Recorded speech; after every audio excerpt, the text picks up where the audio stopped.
প্ৰদেশ কংগ্ৰেছ ৰিপুন বৰাৰ ভিজিট। আমাৰ অসম চৰকাৰে যি অপৰিকল্পিতভাৱে হঠাতে যিটো টোটেল লকডাউন 14 দিনৰ কাৰণে ঘোষণা কৰিলে আৰু তাৰ ফলত ৰাইজৰ যি বিলাই বিপত্তি হঠাৎ হৈছে সেইবিলাকৰ ওপৰত চৰকাৰৰ দৃষ্টি আকৰ্ষণ কৰিবলৈ মই প্ৰেছ কনফাৰেন্স কৰিছিলোঁ। কিন্তু এতিয়া মই আহি থাকোঁতে মই নিজেই দেখিলোঁ যে এই বিশেষকৈ মই মালিগাঁৱৰ পৰা একেবাৰে শৰাইঘাট ব্ৰিজলৈকে হাজাৰ হাজাৰ মানুহ হাজাৰ হাজাৰ গাড়ী আবদ্ধ হৈ আছে।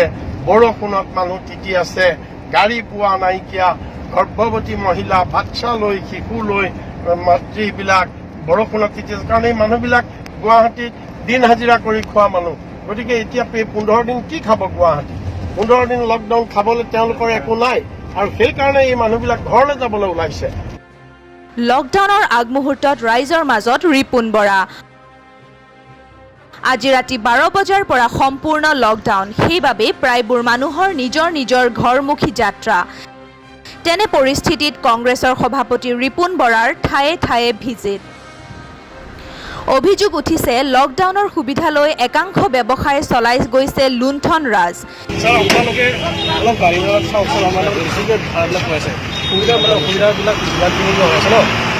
ফাইদা উঠাই আছে বিলাক চাই লওক, গাড়ী ভাড়াবিলাক হিচাপ কৰি যাব দিয়া, অতিপাত ভাড়া ৰখি আছে, লাগাতকৈ বেছি দাম নাই। সাংঘাতিক পাচলি আপোনালোকে গম নাপায়, জিকা 100 টকা কিনি গৈছে।